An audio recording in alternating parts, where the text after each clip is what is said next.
হাতে কম সময় থাকলে দুনিয়ার সবথেকে সহজ উপায়ে ভাপা পিঠা রেসিপি দারুণ হয় খেতে। খুব অল্প উপকরণ দিয়ে বানিয়ে নিতে পারবেন।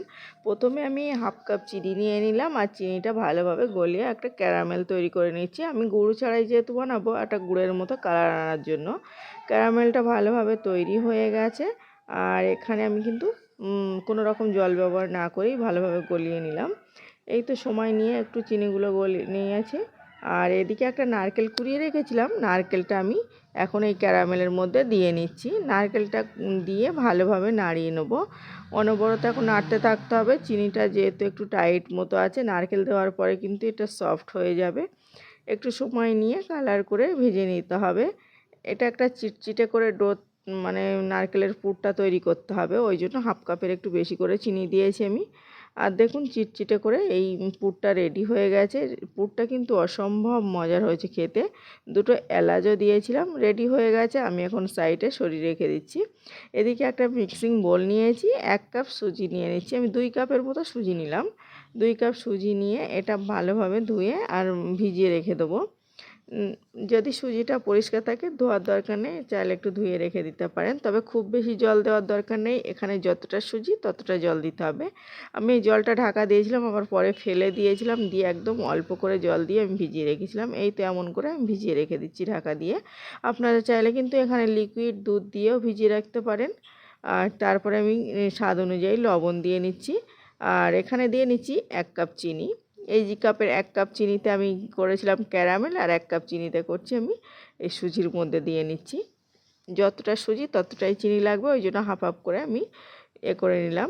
আর এদিকে সুজিটা একটু ভালোভাবে ভিজে গেছে। 2 থেকে 3 মিনিটের মতো রেস্টে রেখেছিলাম। একটু বেশি সময় থাকলে রেস্টে রাখলে আর দিতে হবে না মিক্সিং জারের মধ্যে।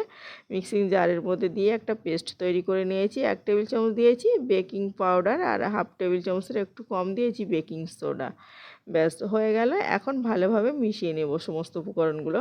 আমি এই ব্যাটারটা একটু সফট হয়ে গেছে, মানে একটু পাতলা টাইপের ব্যাটার হয়ে গেছে। তবে এতটা পাতলা না করলেও চলবে, আবার এতটা পাতলা হলেও কোনো সমস্যা নেই, দেখলেই বুঝতে পারবেন। তাহলে কিন্তু এটা অনেক বেশি নরম তুলতুলে হয় সফট হলে, মানে এত বেশি পাতলা হলে।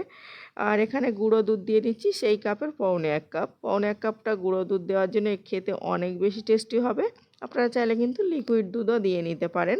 তারপরে ভালোভাবে সমস্ত উপকরণগুলো আমি মিশিয়ে নিয়েছি। এখন ব্যাটারের ঘনত্বটা অনেক টাইট হয়ে গেছে, দেখিয়ে নিচ্ছি।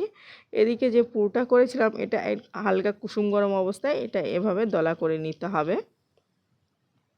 হালকা কুসুম গরম না থাকলে কিন্তু এটা টাইট হবে না, যেহেতু একটু চিটচিটে করে ডোটা তৈরি করেছি। আমি 2 হাত দিয়ে একটু লম্বা লম্বা করে শেপ দিয়ে নিচ্ছি।